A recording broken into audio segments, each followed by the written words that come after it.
On this episode of Team Building Saves the World. So my specialism is how to lead yourself and others well in a volatile, uncertain, complex, and ambiguous world. They actually want us to have a conversation with them. And, am I equipped? Please don't fall into the trap of believing that you can feel somebody else's feelings. Right. And when organizations said, right, everybody back into the office, many of the humans went, no. Hello, team. It's me, your old friend Rich Rinnensland, host of Team Building Saves the World. And I'm wondering, how's your VUCA today? What's VUCA, you ask? We're going to find out in this episode as I speak with leadership coach, facilitator, public speaker, fellow podcaster, and radio host, Russell Harvey. But first, I have to share some love with all of my supporters at Team Bonding. If your team is ready to experience teamwork through the power of play, then visit teambonding.com to learn more. Now, team, let's learn about VUCA as I talk with the resilience coach, Russell Harvey.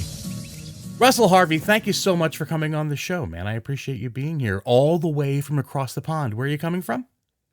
Thank you, Rich. Very nice to be here. So I'm in the north of England, Leeds, in the county of Yorkshire, nice. And it has got the moniker of God's own country, Rich. So, allegedly, when you come into the Yorkshire Dales, that's it. You're in God's own country, apparently. Well, I'm from Jersey, and they said the same thing there, so I'm not sure. Oh, okay. All right, then. That's fine. That's New Jersey, not to be confused with your Jersey. But okay. Russell, now, normally here's the thing. I start the show like this, and I introduce the guest, and then I have them talk a little bit about themselves, introduce themselves to the team out there who are listening, just to get that feel of who they are before we dig into the topics. But it's only like a 40-minute show, and you have done so much.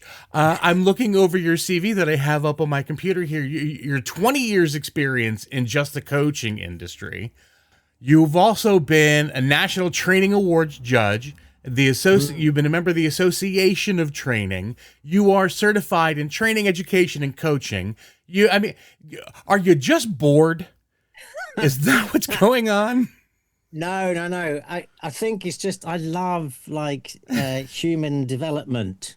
Essentially, beautiful. Just literally, just what makes us tick. How come we do the things we do, and how come that person is over there doing that thing, which is just, oh my God.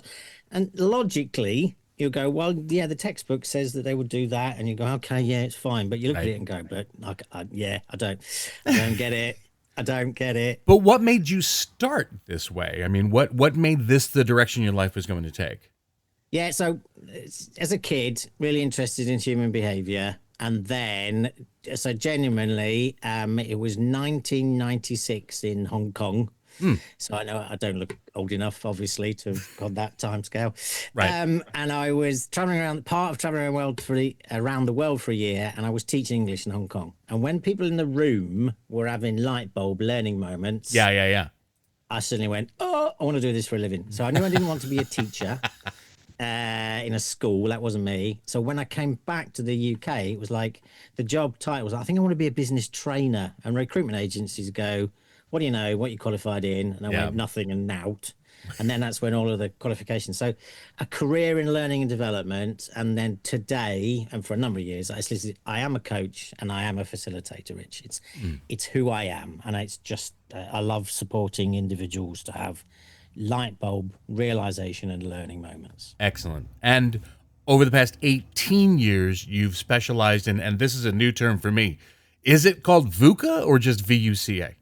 No, it's VUCA. Yeah, all right. Absolutely. All right. Yeah. Now explain to my team. I even had to Google it and do a background search on it myself. Explain to my team what it is and how this became your focus.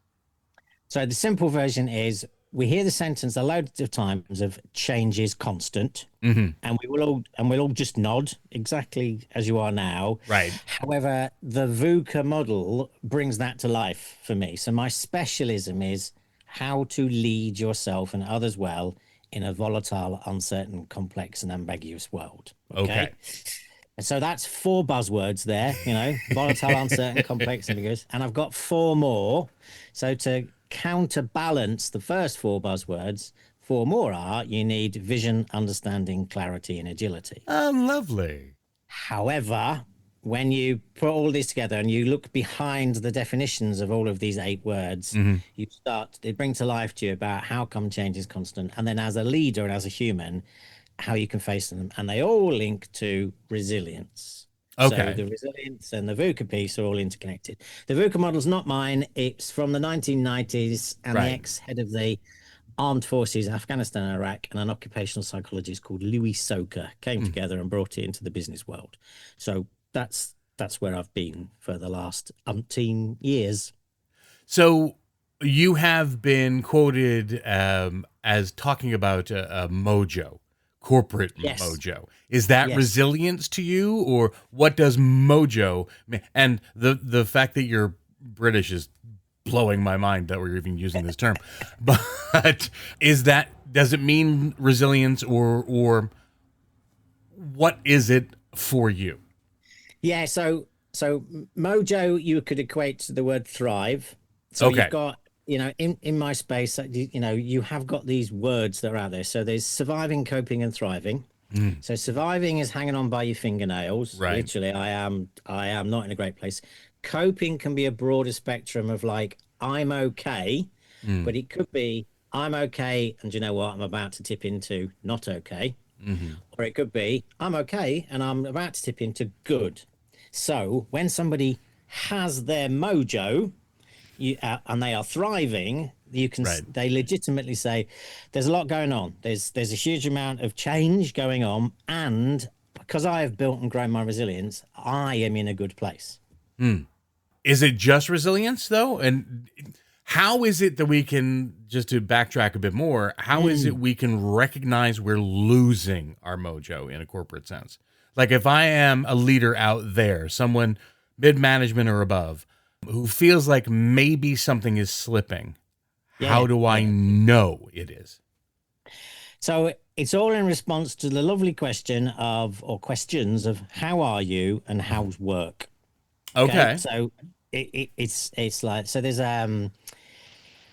it's all in that space. So prior to working with me, sweeping generalization, clients' responses to how are you, how's work will be some variation of there's too much change, or I used to have a lot more energy for this, or I'm not entirely sure how I'm going to do XYZ. Right. We seem to have the same problems that are coming up. And it's all about this word of energy, this internal feeling of energy. So during and after work with me, you ask them, how are you? How's work? They'll go, I'm really good. I've got total clarity about my purpose and what I'm here to do. I understand what it means to me personally to be resilient, and I am engaging with that and spending enjoyable time doing it. I know what it means to be a resilient leader. I have clarity on the questions I'm supposed to be asking. I've got clarity on the decisions I'm supposed to be making. Right.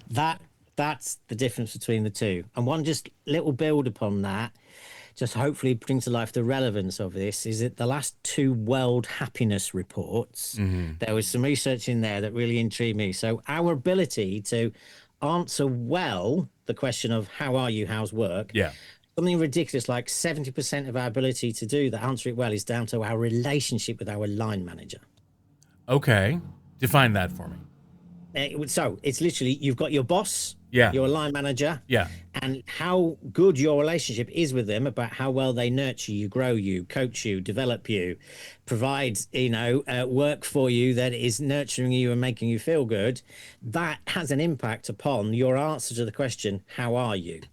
Because when we turn up for work each day and we know that somebody is there for us, they're there to support us, they're there to understand what our strengths are, they're there to enable us to grow and develop, then we are going to answer this question well, essentially. When did that flip, or was it always that way? Because I can remember back in my days of corporate life where I showed up and I was expected to bring the energy with me, to bring those good feelings. I had to be the motivator. And when everybody on my level was motivating themselves along, then the managers got to pass that good feeling up. When did this change? Was it just the pandemic, or has this been a slowly shifting mass all throughout? Yeah, so it'll always have been around, but then it'll be alongside, the traditional level of work. So it's a case of from a corporate point of view, it's like, does the corporate see the humans? How do they see the humans? Are they people that are just part of a sausage machine to do what we do tell them? Right. Yeah.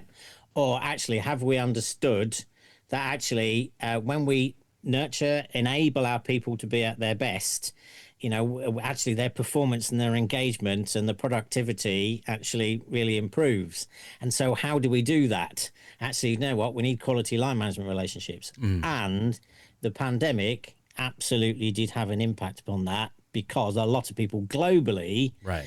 turned around and said, actually, I've had the opportunity to reflect upon how work is done, and then when was just a simple version, when organizations said, right, everybody back into the office, many of the humans went, no.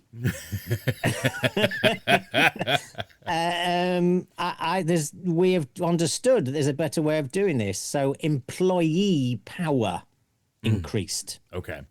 as a result of that. Okay. For the management and above, did that in fact increase VUCA levels or help decrease VUCA levels? No, it definitely increased it. Yeah. When the power shifted. Yeah, it did. Because it was, line managers in more senior leadership were going, I'm being really simplistic now, but Sure. They used to sort of say, yeah, we're telling our people what to do and they do it. And now they're answering back. And actually, I've understood that just telling them harder and more isn't working. They actually want us to have a conversation with them. And, am I equipped, as a leader to have this conversation? And actually, I've got to adapt. So we keep talking about adaptability is a huge element of being resilient. Right. But this goes into the whole place of like when changes happen around us that we didn't instigate, we struggle with them, or we can struggle with them. So you deal a lot with both in America and Europe, correct? Yes. UK. Globally. Okay. Yes. How has the VUCA been since the pandemic? I mean, we've been back to work. No one's in lockdown anymore. Nobody is forced to shutter. So how has it been in the past few years that you've seen? So it's been equally VUCA. So can we make it a verb? Is that okay? Oh man, I'm VUCA'd. I am just VUCA'd like you wouldn't believe.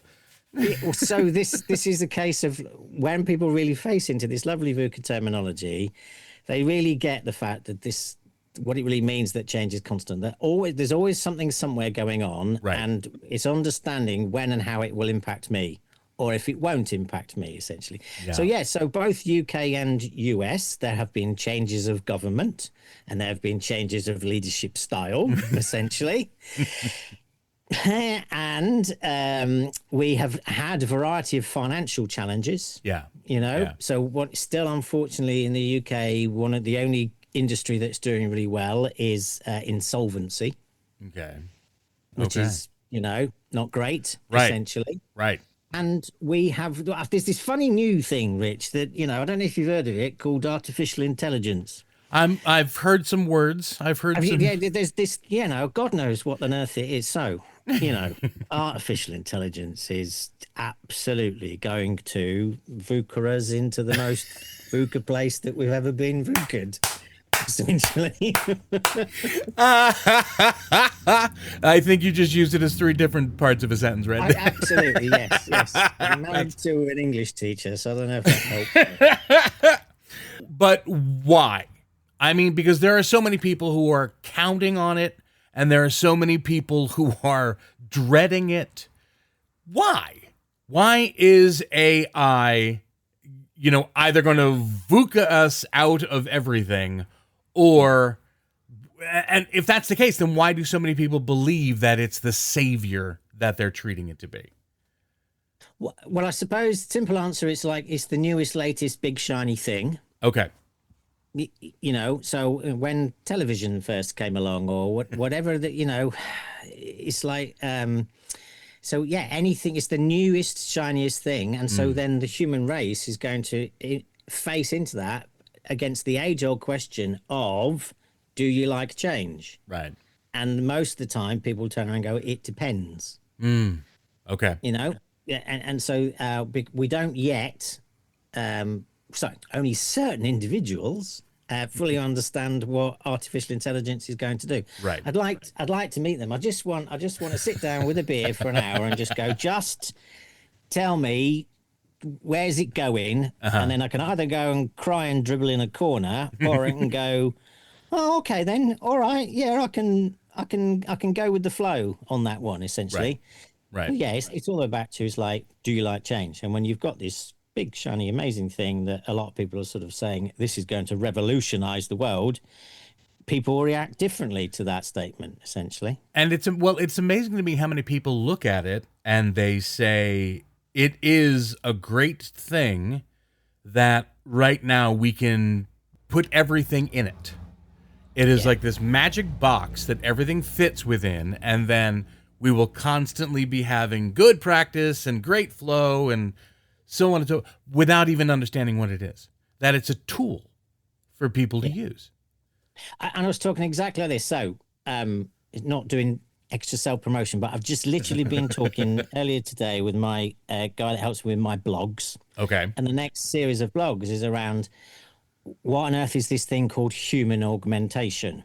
You know, what is it? Okay. And I'm really, my concern is that I'm in the space where I'm working with humans all the time about what does it mean to be resilient and resilient teams. And there's massive areas for improvement still around that. You know, a high performing team is a resilient team. Right. So then you sort of say, right, let's throw artificial intelligence into the mix because it's going to augment us, make us better. However, if that set of human beings isn't currently got good levels of resilience, then AI is going to have a detrimental impact upon them. So the resilient team will actually give itself a best chance that AI will augment it, make it better, rather than everybody turn around and go, oh my God, we are struggling to work together. How on earth we get this AI thing to work with us? I don't know. So yeah, what on earth is human augmentation when I don't believe we are fully there yet and what it means to actually do human interactions really well? Okay. So I'm a leader who believes that the resilience, that the mojo is not flowing the way that it should. I've recognized it. I don't want you to give away the candy store here. I still want people to be able to, you know, call you up and say, Russell, save me. I'm VUCA'd beyond belief. But can you just give me a sample of some of the ways that you have seen where leadership has actually improved the resilience of the team that they're working over? So what's the easiest way to talk about this? So without naming names or getting me that it's like, so they engage with their resilience wheel. So what I mean by that is, if anybody asks me a question of like, so Russell, how do I build my resilience? I go, there's a wheel, 7 bits to it. And when you make the choice to engage with your resilience wheel, you will build personal resilience, leadership resilience. And if you do that with your team, the wheel with your team, you build team resilience. So what the resilient leader does is they make the decision and the choice to engage with their resilience wheel. So I define resilience as springing forward with learning.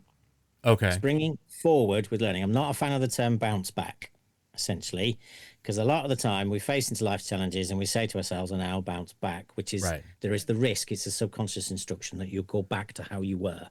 And I'm going, look, you can't. Yeah. Okay? Yeah. I understand that. I mean, there are many times times in my personal life where I thought if I can just get myself back to here, then I can strive ahead again. Not even understanding in my mind that, well, I did that the first time and I wound up here where I realized I needed to back up in the first place. Yes. So, okay. So give me something on the wheel. Let's start this ball rolling for the team. Yeah, absolutely. So I'll do all 7 very quickly. Once again, it's words, but we'll bring to life. So heart of resilience is attitude. Okay. Then you've got purpose, confidence, adaptability, support network, meaning, which is about our internal storytelling, and this word energy, which is about playing to our strengths. So they're all interconnected. And what the resilient leader does is they engage with their resilience wheel and they nurture it. Okay. How? in a way that they I find interesting and enjoy so for themselves. for themselves. All right. And when they get it working for themselves, then they can start figuring out how to make it happen for the team. Absolutely. So you can apply this wheel to individual, leadership, team, and organizations. So for example, purpose is one of the dimensions of being resilient. And it's the one where, generally speaking, people don't have as great a clarity on it. So you only need one purpose, but when I engage with a leader, I ask them 3 questions to ultimately get. So I'd sort of say, look, what's your personal purpose? How come you get out of bed each day? Then actually, what's your leadership purpose? So what are you here to do? And actually, what's your team's purpose? Okay. And then playing around with those 3 questions, that individual will identify land on, this is my purpose. This is what I am here to do. And I've nailed it. And then you will make your decisions and you'll face into your work and your life against your purpose as a blueprint. Have you ever had people who talk about their purpose and it has nothing to do with the business that they're in? Totally. Yeah, absolutely. Yeah. Okay. How do you help them make the connection? How do you help them make that purpose fuel the wheel for their business as well? So one of the connectivities, so if we go to the energy part of the wheel, okay? Yep. Yeah. So they're all interconnected. This is about this strengths-based approach. So in the USA, I think you're familiar with Strengths Finder as a psychometric, and I use Strength Scope. Okay, so there's 24 strengths. So the reason outside of work, somebody sort of say, yeah, I've got this purpose, I'm enthused, I'm energized. They'll be playing to their strengths in that moment, and then mainly be talking about work and going, yeah, just like I turn up to work and so they're not playing. So we understand those 2 things, and when and how and if they can be interconnected. Can they bring these natural energizers into the workplace? Can they harness them into the workplace? Or there are many individuals that have turned around and gone, there's literally nothing that energizes me about my job, and it never will. And so then I say to the clients, well, you know what my next question is going to be, don't you? You know, where do you want to work? Why are you doing this? Yeah. Yes, why are you doing this, and where do you want to work? Yes. And there have been individuals that have gone, yeah, I need to turn up tomorrow and hand my notice in. And there have been individuals that have done that, you know. I mean, one individual. So they were operations director in essentially they were taking stuff out of the ground, and they realized that actually they wanted to nurture the earth. So they shifted from sort of construction industry to actually being on an oyster farm in Scotland. Oh my God, that's enormous. Yeah. That they were energized, resilient, feeling good, happy, thriving, rediscovered their mojo, you know? Oh, so you did do a follow-up with them? Yeah, absolutely, yes. Nice. Yes. And that was actually one of the nicest things. So I met them face-to-face, and they just quietly turned to me and said, because, you know, it's the male thing, males don't give each other compliments. And they just quietly said to me, do you know, Russell, you've changed my life. Good for you. Yeah, because I was reading how you've impacted over 78,000 people so far. So as of today, 83,512-ish. Ooh. And your goal is 100,000, yes? 100,000 by the end of this year. 100,000 by the end of this year. Nice. Do you have, because I love that story, but do you have another story that can show us that transformation? Just a number of different individuals. Actually, there's one lady that is a consultant, and she was really struggling with how she could get her head, her heart, and her gut in an alignment. You know, so a lot of people in life will have been given some feedback when an individual at their best, they're feeling great. They come off in a particular way, and they feel like they are like literally, you know, they are achieving so much, and you know, got a bit of feedback of like, that's too much. Okay, that's over the top. It's like we can you tone it down, essentially.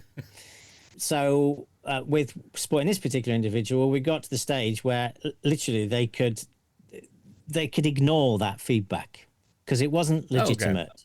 Yeah. Good, It's good. literally, I am absolutely at my best when I'm doing these things. Right. And actually, I need to seek out those people that are never going to turn around to me and go, that's too much. Tone it down. That is crazy. That is a crazy thing to say, to actually hear. Yes. Yes. I mean, and I hate to say this because I remember times when I was a child and I would hear that from my parents or adult group that I happen to Yeah. be around. It's like, Yeah. you are a lovely, wonderful child, but you're a bit much right now. And it doesn't make me want to continue conversing with these people at all. No. No. But and it's also, it is a difficult balance to strike of, because we can do this thing, something called strengths in overdrive. Okay. So Okay. without sounding hypocritical, there is a risk that that can happen when somebody's absolutely playing to their strengths, but it's not appropriate at that moment to use those particular strengths. They have to think about maybe dialing something down and dialing something else up, essentially. Gotcha. So So it's about balance. It's always about balance, Okay. Rich. It's always Okay. about balance. Okay. Yes. But I bring this up with you because you have run confidence workshops for students and executives. Yes. I assume not at the same time. Not at the same time. No, not at the same time. But I'd All like right. to. I'd like to. Well, what can leaders learn from the work you've done with kids? Like, what has come up in the kids' workshops that you think this is something that adults need to either relearn, or that I can bring this up as an example, and then I'll tell them it's about a 14, 15-year-old. Yeah, it's openness and curiosity, essentially. Okay. That's it. You know, I understand it.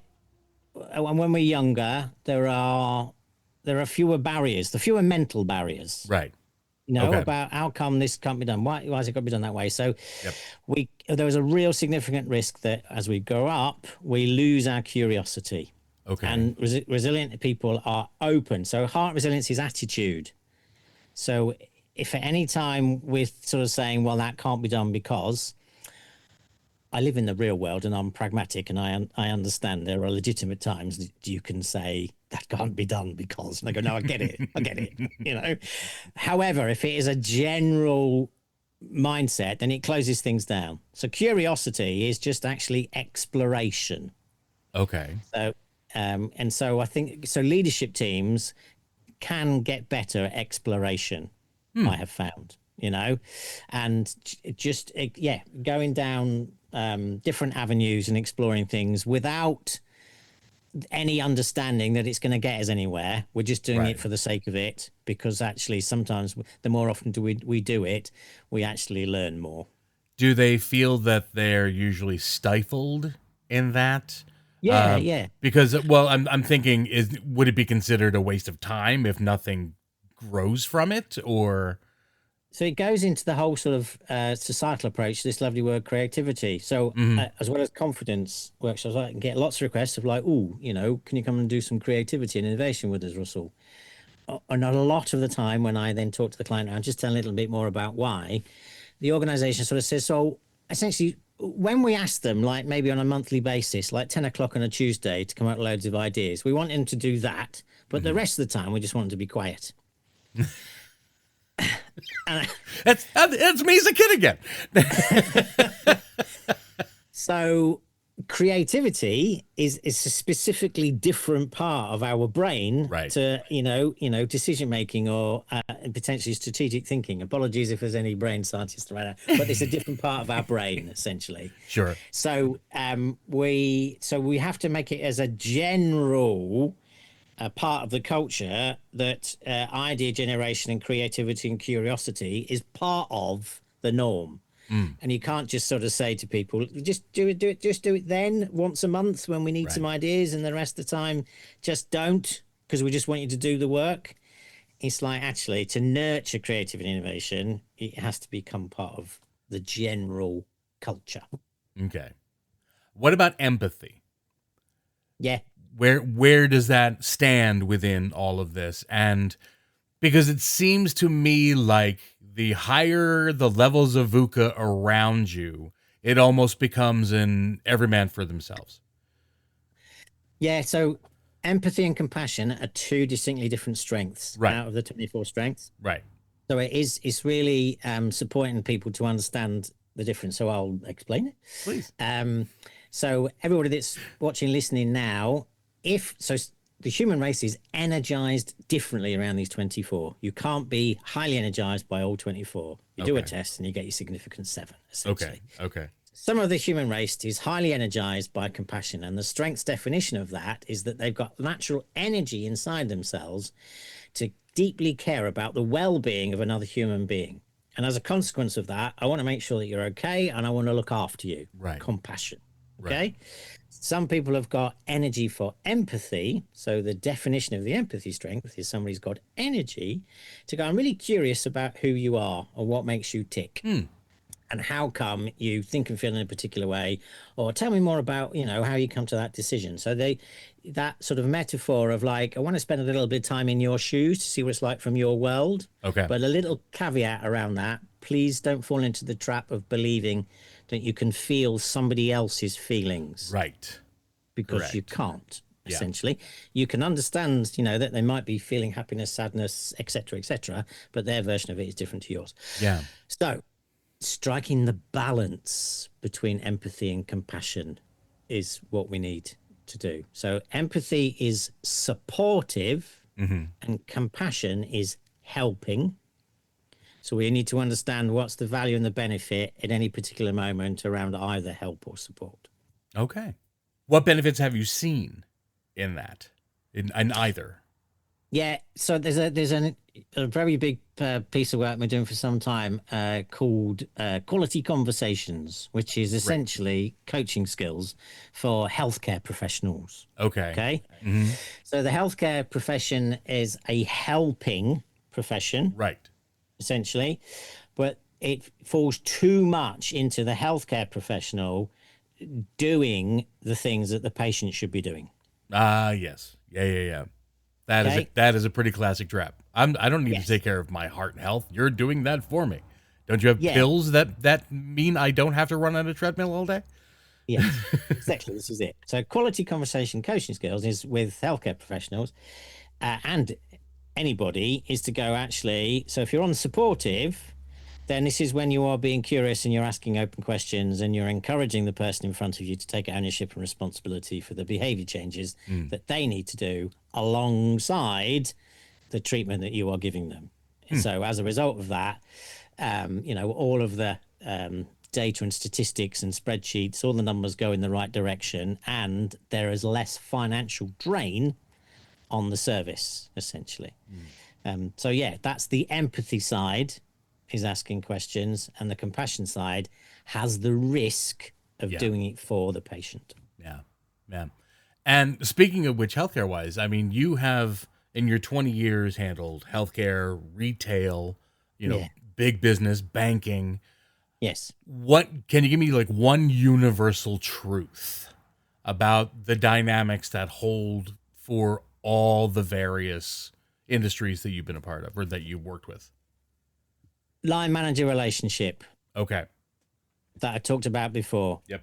It's when the quality of the line manager, so the resilient leader is a great line manager. Yep. It doesn't matter what industry, because that is a human to human conversation. So that's a universal truth, essentially. You need to be able to nurture a good relationship with your line manager, and the line manager needs to understand actually that's part of their responsibility to do that. This has been fantastic, Russell. There's so much information that I feel like I could glean from you. But again, this is only like a 40-minute show. I do want to ask, though, if you could, for our listeners out there, our team, give them a challenge. Give them an action that they can take that will strengthen their team's resilience as well as their own. Absolutely.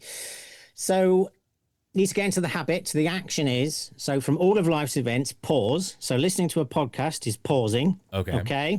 Having a good conversation with a mate is pausing. Having a great conversation with the team is pausing. Going for a walk is pausing. So the action is to go pause and ask themselves 3 questions. Okay. What have I been doing behaviorally recently that's been serving me well? What have I been doing behaviorally recently that has not been serving me well? And how can I do more of the behaviors in the answer to the first question? Nice.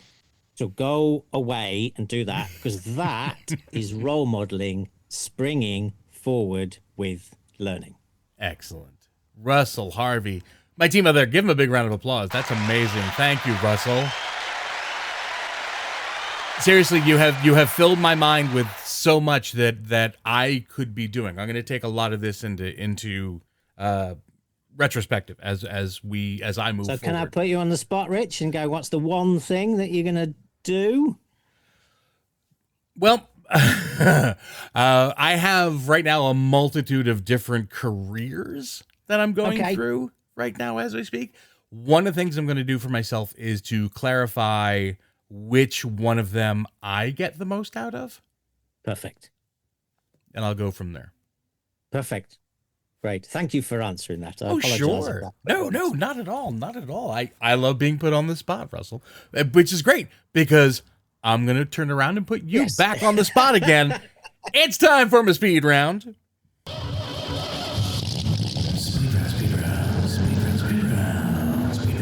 I got to ask, as a radio host, do you love having a sound button next to you as well? It's good fun. Yes. There's all right. That playful side of me as well. There is indeed. So in case you had forgotten what I had told you before the show started, what's going to happen now is for 60 seconds, I am going to play some music. That music just keeps me in track of what the timing is. During that 60 seconds, I'm going to ask you a series of completely silly, innocuous questions. These are just to have fun and to get my team to know you a little bit better. But because this show did start as facilitators talking to facilitators, there's also a competitive edge to it. So if you're feeling at all competitive, we have topped 17 questions asked within 60 seconds. Okay. Okay. You think you can do it? I'll try. I absolutely will try. Fantastic. All right, Russell. So when you hear the music, I'm going to ask the first question. Let's have some fun. What's your name? Russell. What would you like your last meal to be? Prawns and sausages. Wow. Pancakes or waffles? Pancakes. Do you have a go-to karaoke song? Yes. I do. Suffragette City, David Bowie. Nice. First job? Paper round. Something from your bucket list? Visit Japan. Most unusual job you've ever had?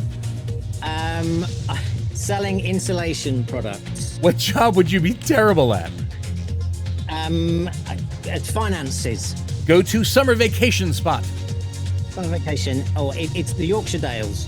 Biggest inspiration? My wife. Favorite TV series? Buffy the Vampire Slayer. Favorite guilty pleasure TV show? A guilty pleasure, Punk IPA TV show. Probably, The West Wing, actually. Favorite way to stay creative? Conversation. Excellent. 13, man. 13. Okay. That is not bad at all. Okay. Has anybody done 17? You easily could have done 17. You gave me a little more information than I asked for. That's the only thing that I would say. You have a tendency to get deeper in than I think the question needed. But you did fantastic, Russell. Thank you so very, very much. And thank you for all the information you've given us today. Pleasure. Let me just ask you one more question. If there was a way my team out there wanted to find out more about you and the work that you do, where could they go? The website, essentially, all the w's.theresiliencecoach.co.uk. Just go on there. And what about your radio show? Where's that? So that has just changed. So it was Yower Radio, and it's now going to be Jorvik Radio, where I'm doing some tips on there. So you can find that online. Russell Harvey, everybody. Thank you very much, my friend. Thank you.